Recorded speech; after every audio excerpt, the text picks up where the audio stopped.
Tremendous turnout. Today is actually part of a continuing series of webinars where we're hearing from impacted countries. Past webinars, we've also heard from Cuba, Gaza, Syria, Zimbabwe, and a number of other countries. And we plan future continuing webinars from the Sanctions Kill campaign. So welcome to today's program, The World Stands Up to Sanctions.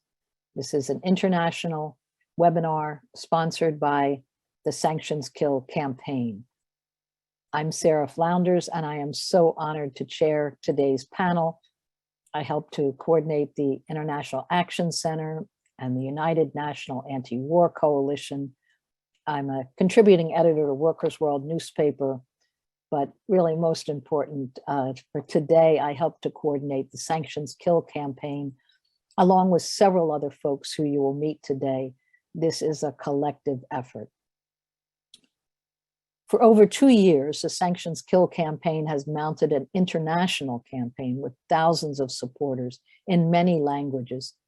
It's a campaign to first get many solidarity committees talking to each other and working together to collectively explain and to focus world attention on the most brutal form of economic strangulation, more deadly than bombs. Sanctions have been imposed on more than 40 countries by the United States, more than a third of the world population, in order to create dissent, hyperinflation, chronic shortages, and push for coups and destabilizations. It's an effort to restrict development for that third of the world's global population. 2 years ago, we put out a desperate alert as it was clear that the pandemic raised the danger of sanctions to a new level. Vaccine apartheid in Africa, in Latin America, a priority for profits, patents, and corporate monopolies allowed the virus to spread and to mutate. But for over 40 sanctioned countries, they actually faced the denial of US and COVAX vaccines. How brutal is that? The Biden administration came in with grand promises to re-examine sanctions and the Trump foreign policy. Instead, this administration is doubling down on every Trump measure. The Treasury Department had even more devastating plans for harsher sanctions on Cuba, Venezuela, Syria, new threats on Russia, new sanctions on Nicaragua, provoking now an international crisis over the continued expansion of NATO to the very borders of Russia, new military threats against China, new conditions on Iran, continuing war in Syria, naval blockades and sanctions on Yemen continuing, new threats on Korea. This is not what was promised or expected. New sanctions on Ethiopia, Cambodia, intensified sanctions on Mali, and a more calculated corporate role for billionaires to use Facebook for coups and color revolutions, to use internet shutdowns to isolate, to restrict and prevent every spare part and every form of technology cut off through sanctions. We could look at the US complete collapse in Afghanistan and then consciously stripping the cupboards bare, every dollar, food, and essential medicine seized and taken out of the country, including Afghanistan's own meager funds frozen. So as we are working together and combining our efforts against this monstrous, expanding crime, we've seen an exciting new development. A whole number of sanctioned countries, in order to survive, are consciously cooperating with each other. They're refusing economic siege warfare, isolation, and systemic starvation of their populations. There's resistance on a new and creative level, and that's what we're going to be looking at today. China with new trade and Belt and Road development for Nicaragua, with Venezuela playing a crucial role in oil with Iran, with Russia and China providing aid to Syria to rebuild, even as US bombs continue, and Syria in turn sending oil to Lebanon to keep its hospitals running. The countries of Africa no longer face sanctions in isolation. They have other options now for economic development. This is a political and economic process that's just beginning. The big difference is that no country is standing alone against the US monolith. Every country is learning new forms, whether it's urban agriculture, greenhouses, survival techniques, and exchanges with each other. Our efforts too are only beginning because we need to do so much more in this interconnected world to defend every one of these sanctioned countries. So today, let's begin our program. We're going to begin, and we're very glad to do so, with Carlos Ron, who is a Venezuelan vice minister for North America. Venezuela is the 5th most sanctioned country by the United States, and Carlos Ron, I think we all know so well here in the US, where he's often participated. So Carlos, we give you the floor. Well, thank you very much, Sarah, and it's a great pleasure for me to be here today with all of you and see familiar faces. I see my friend Francisco Campbell from Nicaragua, who I haven't seen in a while. And I'm very happy to be here. And again, it's a very important gathering as we stand together against the use of this weapon, which is the use of the illegal coercive measures, as they are called. But you know, sanctions is the word that the United States likes to use. But as we all know, the only legal sanctions acceptable throughout the world are the ones that are issued by the United Nations Security Council, and this is not the case.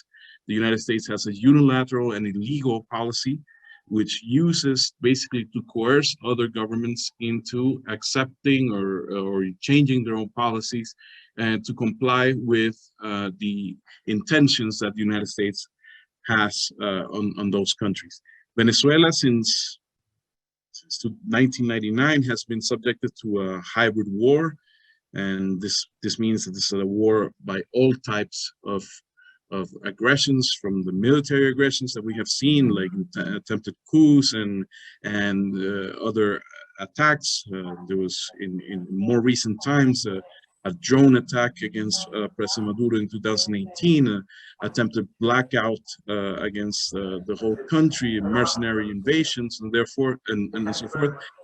But this is just part of a whole other group of actions, including legal indictments, including a media narrative that questions Venezuela's democratic practices, including a political recognition of a man who a day like today, 3 years ago, claimed to be the president of Venezuela, and after that has just unleashed another set of sanctions and unilateral measures against Venezuela. But specifically, we want to talk about the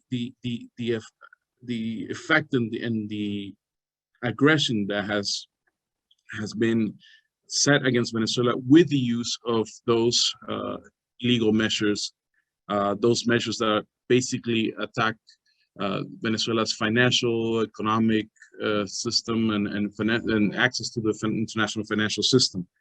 Like Sarah said before, we are the fifth most sanctioned country in the world by the United States. We have, this has been done through 2 laws and 7 executive orders. But basically, this has, the implication of this is that we have over $7 billion frozen in bank accounts. It's $30 billion of assets altogether that Venezuela could use or should use for its necessities and such as combating the pandemic, and we cannot do it because these are under these illegal measures. Over 190 officials or persons related to the Venezuelan governments have been sanctioned by the United States with personal actions. 153 businesses, 10 of them state-owned, but the rest is in the private sector. And the list can go on. I could tell you about 69 ships, 30 oil tankers, 58 airplanes, and much more. But in essence, you have taken away from a country like Venezuela the capability to interact in the international financial system by blocking bank transactions, by freezing its accounts, by prohibiting the commercialization of its main resources like oil or gold, by banning any type of transactions related to debt. So any other country can simply renegotiate or restructure its debts in foreign banks. Venezuela cannot do that. But Venezuela has also seen measures taken against the food program, the subsidized food program distribution called CLAP, which is Committees for Local Supply and Production. We've seen our maritime fleet, our ships, like I said before, are being blocked. But we've seen shipments coming to Venezuela being stopped by the United States and being even taken, as we saw in the case of some ships coming from Iran with fuel and for other materials to ease our oil production, that they have been taken, and the contents of those ships coming to Venezuela have been sold off as if we were talking about pirates in the Caribbean in several centuries ago. Conviasa, which is Venezuela's flag airline, has also been sanctioned.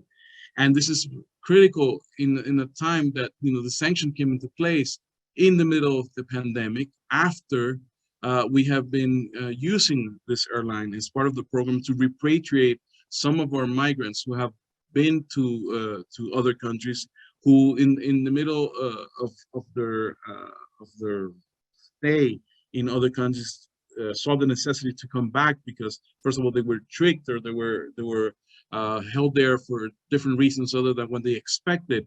And then when they needed to come back, the Venezuelan government offered the opportunity to do so free of charge through the Venezuelan airline, but that was also sanctioned, and some of those trips have been impossible to carry out any longer because of those measures taken against the airline. You have to think about what these sanctions, what these actions do to a country, specifically in the sense of the maintenance of the public services in the country, when most of the technology and most of the equipments belong to other to technologies foreign from Venezuela. For example, here, electricity, the companies that would come to Venezuela and do maintenance and or spare parts that we need to make sure that the electricity runs appropriately, well, that is affected by these measures. And besides all these specific measures that I spoke, I think one last thing, I know we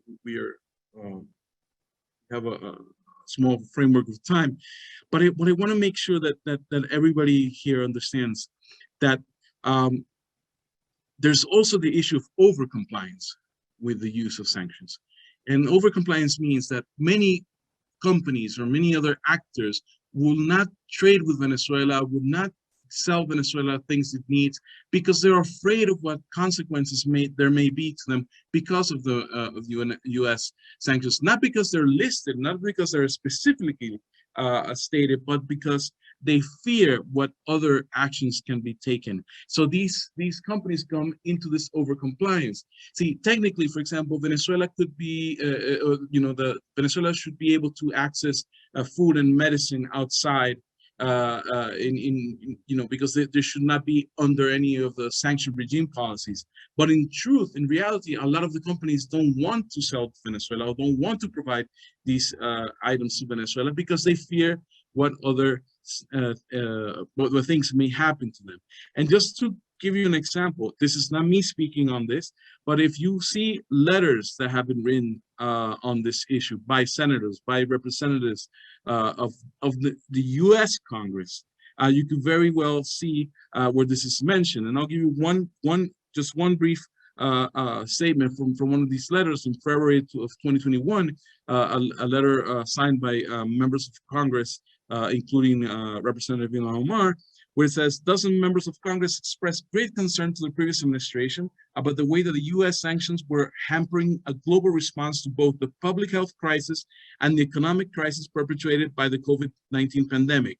Existing protocols and licenses have proved woefully insufficient to meet the enormity of the challenges shared by the people around the world in the face of the pandemic.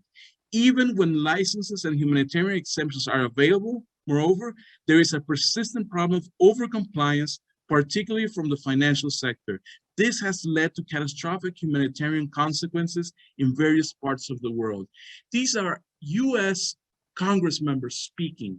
This is not me. This is not somebody from, an anti-US organization. This is the truth being spoken by those who, in a way, participate also in the perpetration of these attacks on our countries. So in sum, my dear friends, I think it's very important, and of course we're open to speak more detail about what happens in Venezuela, but I think it's very important that we must stand against the use of this weapon that sanctions are now. This is worse, like Sarah said, this is worse. This is the same as warfare. This is just another type of warfare, but we have deaths that could be attributed to the imposition of these measures. And I think all peoples around the world should stand and should denounce the seriousness of these policies and should stand together in order to counteract them. Thank you very much. Thank you so much, Carlos. That was really incredible. And I do want to ask each of the panelists to stay on for the question and answer period and to share this. It's streaming on the Facebook of Sanctions Kill. Share it with your sites, send a tweet, encourage others to join, and you will also receive, after this program, a YouTube video of the program. And we're next, very honored, we're going to hear from Francisco Campbell, who is the Nicaraguan ambassador to the US. Nicaragua joins the countries under some of the harshest sanctions after their democratic elections. And they're also choosing a new road of survival so that they are not isolated in the world. So Francisco Campbell, please join us. And I think you need to unmute. Great. Thank you. Thank you. Thank you very much. It's a pleasure to be here with you. And I want to say hello to my good friend, Carlos. The heightened hostility and systematic aggression of the United States and its imperialist allies against the people of Nicaragua is the continuation of a policy carried out against our country throughout history, and a reminder that interventionism in Nicaragua is one of the most persistent manifestations of US foreign policy in the Western Hemisphere. As early as 1823, when the United States enacted the Monroe Doctrine, its guiding policy framework to exert influence in Latin America and the Caribbean, interventionism in the affairs of Nicaragua became a constant of US policy. From the signing of the Clayton-Bulwer Treaty of 1850 regarding control of the proposed Nicaragua Canal, to outright recognition in 1856 of William Walker, a US mercenary, as president of Nicaragua, who went on to reinstate slavery and seek annexation to the United States. This interventionist policy included deployment of Marines to overthrow President Jose Santos Elias in 1910, and military assistance to conservative General Emiliano Chamorro in the 1912 assassination of General Benjamin Celedón, who had opposed US interference in Nicaragua. United States Marines occupied Nicaragua from 1912 until 1933, when they were expelled by our national hero, the General of Freemen, Augusto Calderón Sandino, who was assassinated in an ignominious act of betrayal by General Anastasio Somoza Garcia in 1934 with the permission and backing of the US ambassador at the time. The brutal Somoza dictatorship had the full support of every US president from Franklin Roosevelt to Jimmy Carter. All of these presidents, Democrats and Republicans, turned a blind eye to the gross human rights violations committed by the dictator and facilitated the looting of the natural resources of the country, along with exploitation of the vast majority of the people.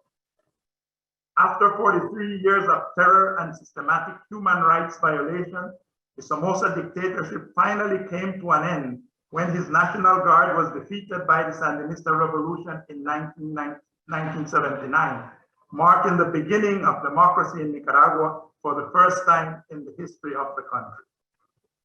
This revolutionary democratic victory for the people of Nicaragua was soon subverted when US interventionism returned in the form of the Contra War that caused over 50,000 deaths and completely destroyed the economy, along with systematic interference since 1990 in the Nicaragua electoral processes through corrupt, anti-democratic, and blatantly illegal practices. Immediately following the victory of Comandante Daniel Ortega and the FSLN in the 2006 elections, the US government renewed its aggression against Nicaragua in the form of financial, technical, and intelligence assets and resources amounting to several $100 million that were channeled through a few dozen individuals and local NGOs for the purpose of establishing anti-Sandinista and anti-government media structures and campaign to instigate dissent and violence in urban and rural areas, as well as advocate for illegal and unilateral measures against the Nicaraguan people in flagrant violation of Nicaragua laws and basic principles of international law. The 2018 coup attempt was the culmination of this policy of aggression. It cost the lives of 198 Nicaraguan sisters and brothers and countless others injured. 1 in 4 small businesses were closed because of the impact that barricading of roads and highways had on the economy. 98,000 jobs were lost, and the overall damage to the national economy was estimated at over US $27 billion. The people of Nicaragua were able to defeat the coup by calling to memory the shared history of struggle against US interventionism. The profound sense of national dignity, patriotism, and pride was in full display against this new attempt by the local oligarchy and US neocolonialists to subjugate Nicaragua. The Nicaragua model of participatory democracy, the people president, proved its mettle in this most recent confrontation and has been strengthened through the celebration of regional elections in 2019 and national elections in November of last year. Overcoming the effects of the coup attempt, Nicaragua has returned to the path of integral, comprehensive economic growth, maintaining key social programs that have allowed the country to reduce poverty, ensure free and universal quality health care and education, citizen security, and food sovereignty. The building of infrastructure in the form of highways, hospitals, and schools, as well as access to basic services, reducing vulnerability to the worsening effects of climate change, all attest to the growing strength and resilience of the Nicaragua model of human development and participatory democracy, which ensures that all sectors of society have a voice in the building of a more prosperous and diverse nation, aiming to eradicate poverty, hunger, and inequality, and prioritizing gender equity in all areas as one of its foundational components. Nicaragua is the best performing Central American country in terms of handling of the COVID-19 pandemic, which is a direct result of Comandante Ortega's commitment to ensure access to free, quality healthcare services for all, and a reflection of the confidence the Nicaraguan people have in their family and community-centered health model. As an expression of the steadfast and unwavering determination to defend and exercise our right to national sovereignty, self-determination, and independence, Nicaragua has reestablished ties with the People's Republic of China, a permanent member of the United Nations Security Council, and began the process of withdrawing from the Organization of American States.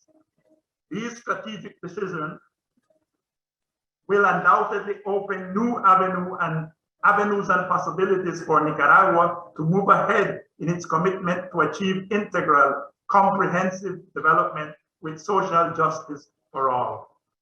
Because of these achievements and the good example they represent, Nicaragua is seen as a threat to US foreign policy that through illegal, coercive, and unilateral measures seeks to perpetuate neocolonial domination and exploitation. As of 2022, almost 2 billion people from over 40 countries are being denied the right to development due to these illegal sanctions, which in times of pandemic and as we grapple with the effects of climate change is nothing short of a crime against humanity. Nicaragua maintains that the only legal sanctions are those of the United Nations Security Council and has demanded that all unilateral, coercive, and illegal measures imposed on our countries or on any other country be immediately eliminated.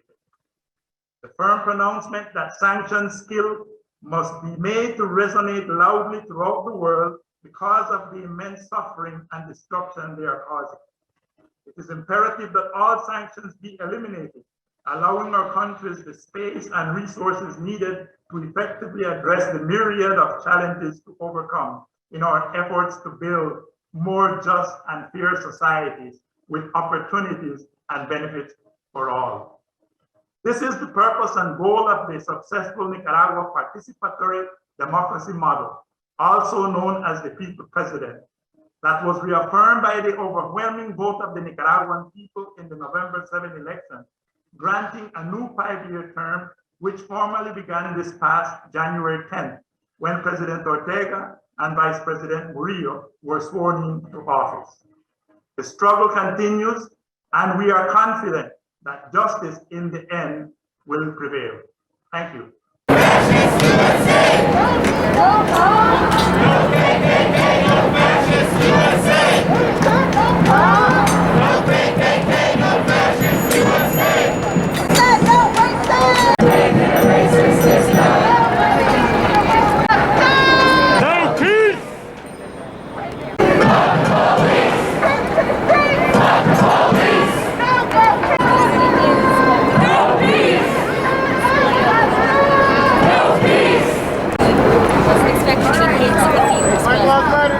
And it's relevant. My name is Bassam Aidani. I'm an organizer for the International Socialist Alternative. To stand in solidarity with my sisters and brothers in Miami, Florida, in Philadelphia, Pennsylvania, in Rochester, New York, is the same man that murders my uncles and aunts and grandparents and baby cousins with drone bombings in Baghdad, Iraq. It's the same monster. Either all of us will be free or none of us will be free.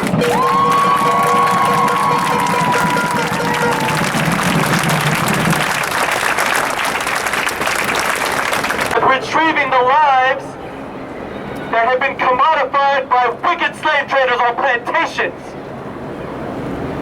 When the masses of black women and men rose up to crush the form of bondage known at that time as chattel slavery, the empire moved to further commodify them to what would ultimately become the prison industrial complex, snatching black people up on arbitrary charges of vagrancy and re-enslaving them in the forced labor camps.